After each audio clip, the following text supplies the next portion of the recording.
Y abriendo en la entrevista de este lunes, ya estamos recibiendo con mucho gusto a Romina Di Bartolomeo. Gracias por estar acá. Sabemos que viniste de Artigas directo para Informe Capital. Gracias. Es verdad, muchas gracias por la invitación. Hace nada, un ratito llegué del norte, más norte del país. Primera vez en Artigas, fascinada, fui a ver el carnaval, me encantó. Bueno, ya nos vas a contar además qué es lo que viste en ese carnaval y nosotros contarles además, bueno, sobre qué es que se va a centrar esta entrevista que, como decíamos, es parte de un ciclo que estamos haciendo aquí en Informe Capital con este Día Internacional de las Mujeres. Eso.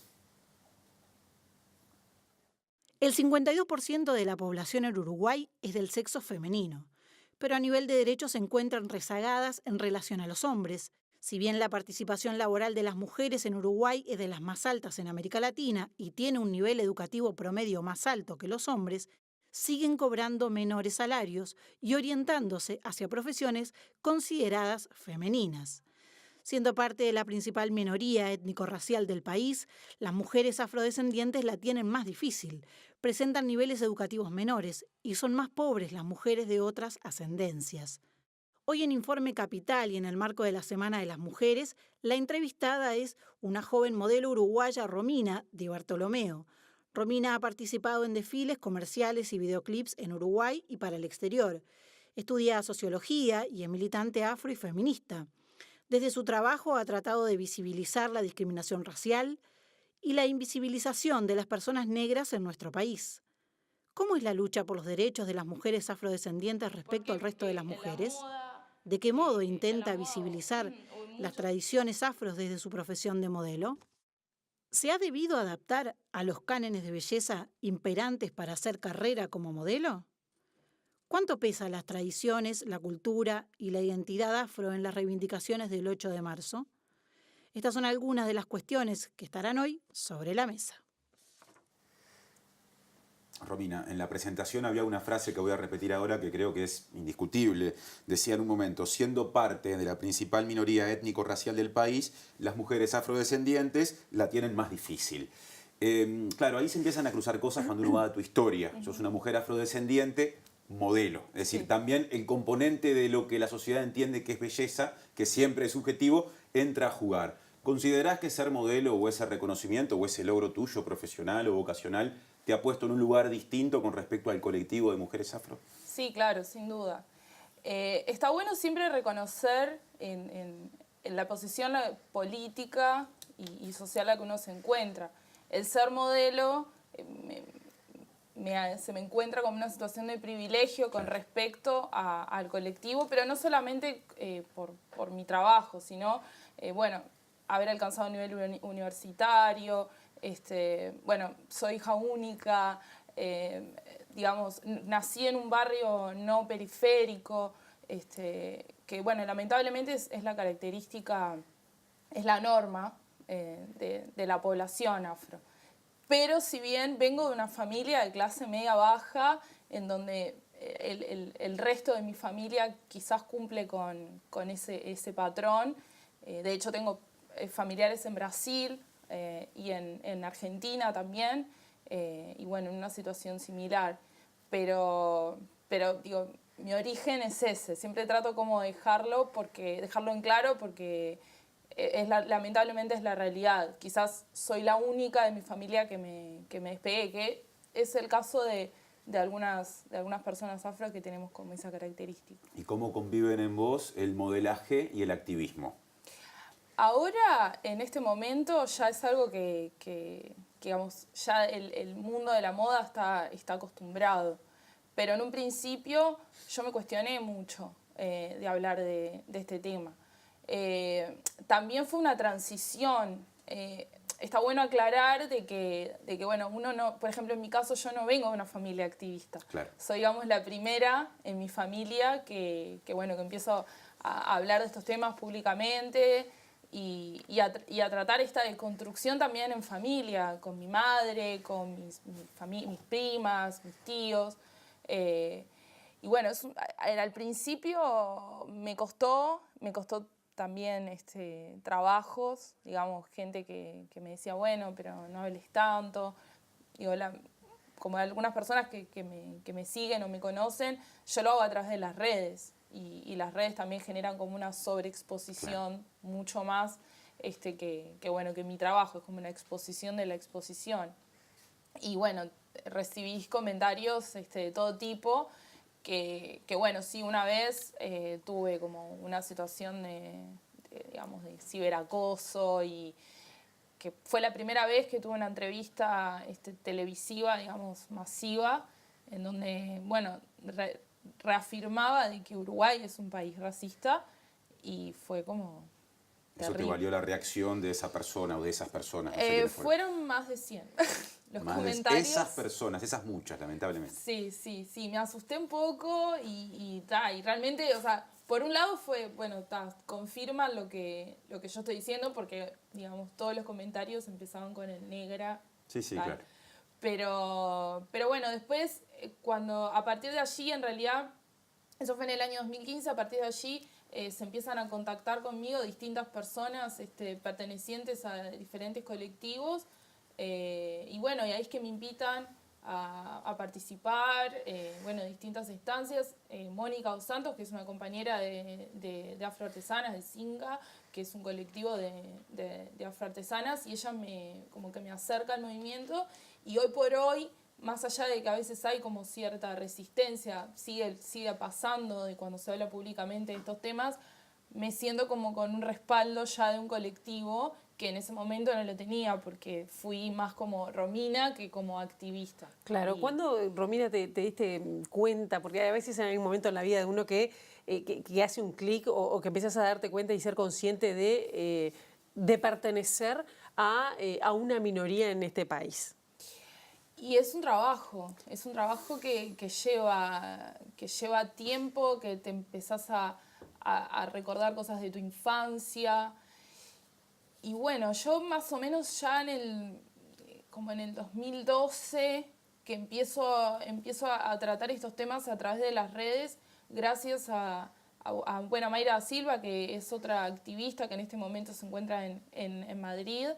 Ella empezó con un proyecto que se llamaba Montevideo Afro Town, que la idea era visibilizar al colectivo afro a través de la estética afro en distintos barrios de Montevideo. Yo participé en una de las producciones y veía como que Mayra manejaba ese tema, y ahí empecé a hablar, y bueno, y empezás a leer y empezás a darte cuenta de muchas cosas, y lamentablemente también desde el punto de vista académico, porque la educación con respecto a la afrodescendencia, con respecto al aporte de los afrodescendientes en Uruguay, es muy vago, es muy escaso. Y cuando tú lo planteas en tu familia, que decís que no venís de familia activista y vos sí, ¿cómo es que se produce ese quiebre de decir, bueno, a ver, mamá, ¿por qué no peleaste por esto? Mamá no existía, digo, estoy poniendo mamá como genérico, sí. Se entiende, ¿no? Pero, madre. es decir, ¿no se veía antes o no se tenía la voz para hacerlo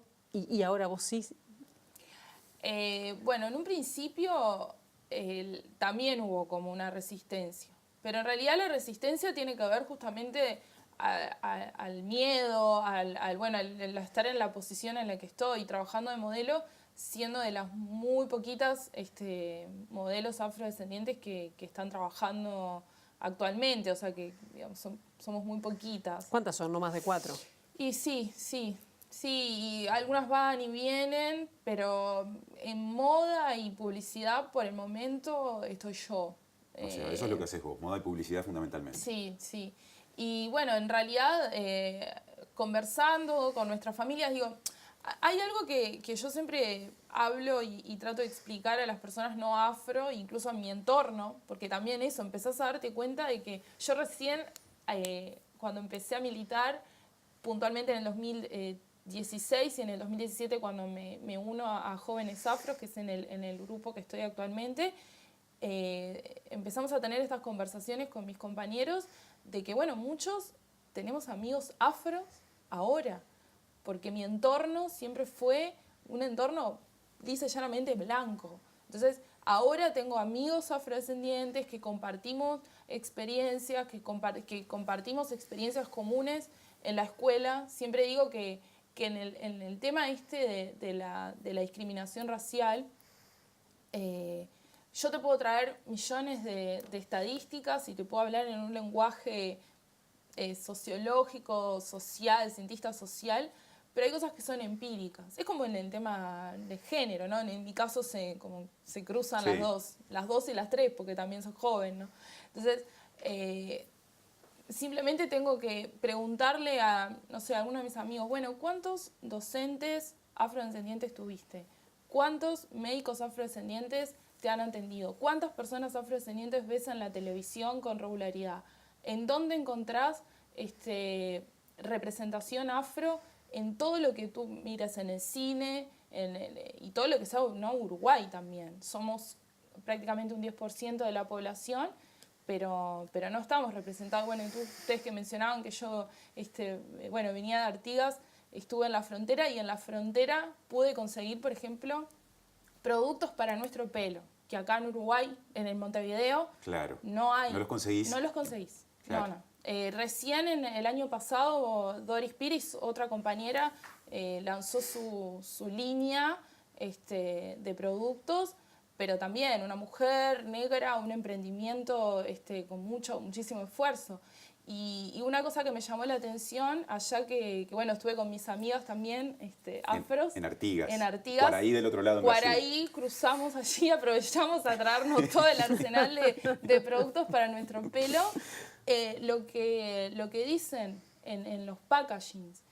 Uno de ellos nos pusimos a leer y era muy interesante porque decía, sabemos lo difícil que es conseguir este tipo de productos o mantener tu pelo, sentirte orgullosa de tu volumen. Con este producto vas a tener el volumen que siempre quisiste. ¿Y es una marca de identidad el pelo Sí. para las afro? Es una marca de identidad y es un espacio de resistencia.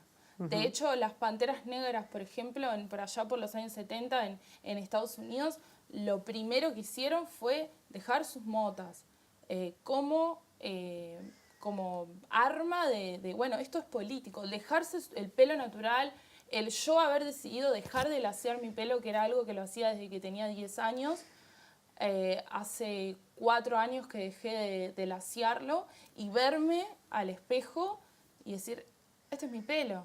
Esta soy yo. Cuando me trencé por primera vez, que además fue también de casualidad que me trenzó una chica africana, Arlet de Angola, también me miré al espejo y decía, claro, acá me siento cómoda. Me quedé pensando cuando contaste la anécdota de lo que decían los productos que compraste del lado brasileño, en la frontera de Artigas con Brasil, en Guaraí, que es un pueblito rural. Sí. Que en realidad eso dicen los productos que compraste en un país como Brasil, donde la mitad de la población es afrodescendiente. Podríamos hablar horas de Brasil, no es el caso hoy, pero si será fuerte esa discriminación y todo lo que se carga, que inclusive en esos lugares también esas posibilidades son excepcionales. Es que es un espacio, para nosotros Brasil, en cuanto al activismo, es un país de referencia. Ellos tienen el sentir, el ser negro, la situación política lo tienen como muy claro. ¿La actual? La actual y lo que significa. Y incluso la deconstrucción, yo siempre lo comparo también cuando hablo con mis compañeras feministas, la deconstrucción nuestra es doble, ¿no? El ser mujer y el ser mujer afrodescendiente y el darte cuenta de cómo todo lo que realizaste, hiciste en tu vida, y hasta incluso como pensaste, fue totalmente contrario a tu... Bueno, por ejemplo, en mi caso, ¿no? Yo vengo de una familia con una cultura negra muy marcada.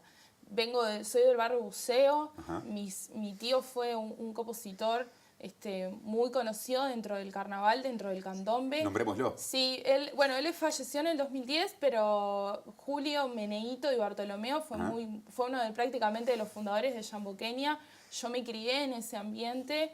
Mi papá es músico, bajista, y siempre se escuchó música tropical en mi casa, siempre estuvo presente.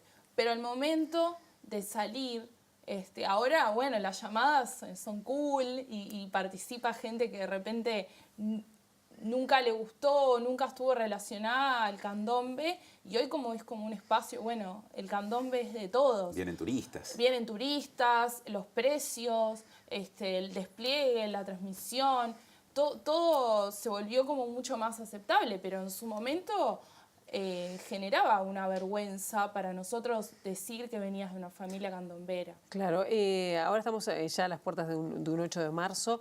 Una de las consignas, o la consigna es ante el fascismo más feminismo, y está incluida dentro de uno de los puntos de la proclama de la Intersocial Feminista.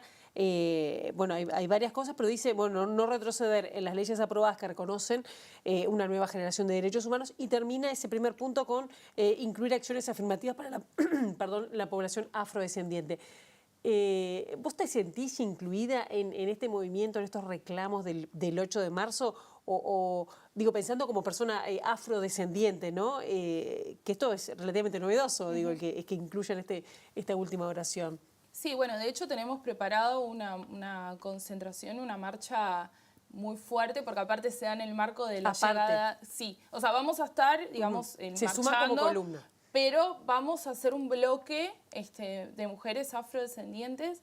De hecho, también está esto en el marco de la llegada de Angela Davis, que bueno, también va a estar el tema sobre el tapete durante el mes.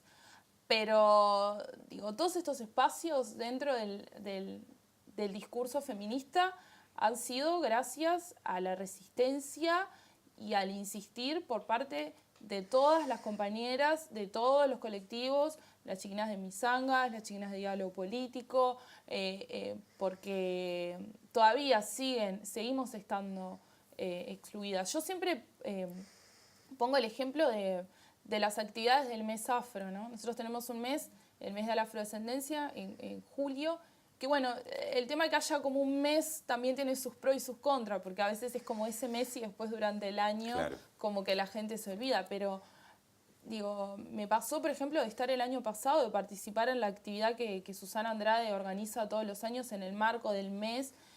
Fui una de las oradoras con otras compañeras, y ves la asistencia, y yo la verdad me sentí como muy decepcionada de compañeras feministas, muchas conocidas, amigas mías, que no asistieron. Entonces, siempre pongo el ejemplo de que es como la historia del amigo que vive lejos, ¿viste? El amigo que vive lejos, que va a la casa de todo el mundo, pero nadie va a su casa porque vive lejos. O en el caso de nosotras, las mujeres afros, ya sí hay una conciencia de que hay el interseccionalismo de lo que incluye el ser mujer, además afrodescendiente, y sí podemos ver mesas en donde estamos incluidas, pero claro, son 15, 10 minutos, una compañera, bueno, a ver quién va, y vamos a apoyar a las compañeras, y vamos 3 o 4, y bueno, haciendo también malabares con los horarios de trabajo, de estudio, para poder participar. Pero después, cuando nosotros tenemos un mes, hacemos nuestras actividades, muchas veces la convocatoria es baja. Y ahí es donde nosotras tenemos nuestro espacio para poder hablar del ser mujer, porque bueno, en mi caso yo trabajo en moda, pero bueno, por ejemplo, también está Delfina Martínez, que ella es una activista afrotrans. Sí. Entonces, digo, tenemos como muchos temas que en 10 minutos de una participación no se puede. Hay muchas puntas, hay muchas cosas para hablar sobre este tema. Y bueno, sí, estamos contentas que bueno, se nos tome en cuenta, pero todavía del dicho al hecho queda mucho. Sí. Contanos por qué es tan importante para ustedes, por más que parezca obvia la pregunta, de repente no todo el mundo la conoce y está bueno aprovechar este momento para difundirlo. La visita de Angela Davis, ¿y cuándo se va a dar, ya que estamos? Bueno, la visita de Angela Davis... no tengo 100% claro la agenda, porque todavía se está manejando. Sé que el 15 de marzo... Ahora no más. Ahora el 15 de marzo sí vamos a tener va a haber una actividad de un cineforo, que eso es como lo que ya está como confirmado. Pero bueno, es muy importante porque sin duda para nosotros el activismo en Estados Unidos y como mencioné en Brasil, es una referencia muy grande. Es importante que estén, digamos, unificadas las formas de ver y de pensar y de entender la problemática, porque realmente, lamentablemente, y lo hablo en cuanto a mi experiencia, el hablar de estos temas muchas veces está solo. Digo, yo acá soy la única, por ejemplo, ¿no? Digo, llevándolo como a un marco empírico, ¿no? Digo, de todas las personas que estamos acá, la única persona afro soy yo, en un salón de clase. ¿Al aire? Claro, digo, en este espacio físico. Generalmente, o sea, pasa que cuando vas a un lugar, no sé, en un salón de clase, mirás y sos la única, o en tu grupo de amigos, o bueno, en la moda, y cuando tratás estos temas siempre estás como solo. A medida que empiezan a aparecer más personas, o empezamos a hacer como una unión de este tipo, de este pensamiento, de este activismo, tanto sea con referentes de Estados Unidos como de Brasil, se empieza a entender de que sí, de que es un problema y que no es un problema solamente de Uruguay, sino que la discriminación racial es algo que sucede en todas partes del mundo. La situación de las mujeres afro es similar en todas partes del mundo, obviamente variando la coyuntura y bueno, la situación. No es lo mismo ser mujer negra en Estados Unidos que en Brasil, que en Uruguay. Eso también está bueno dejarlo en claro. Pero sí, la unidad de esto es lo que nos pasa. Somos todos activistas y queremos ir en contra de lo que lamentablemente es la segregación racial, en este caso a las mujeres. Es importante la visita de Angela Davis como mujer afrofeminista, también en los años 70, ¿no? Porque también las épocas también marcan. Para mí, las activistas, como decimos las activistas viejas, para mí son unas guerreras, o sea, tanto Chabela, Beatriz Ramírez, todas esas mujeres que han empezado a hablar y a luchar sobre la situación de los afrodescendientes por allá por los años 60, 70. Realmente para mí son de admirar. Y bueno, y en la marcha, la convocatoria, esperemos que sea grande, que sea positiva. Estamos preparando con todas las compañeras. Bueno, seguramente lo seguiremos de cerca. Gracias, Romina. No, gracias a ti.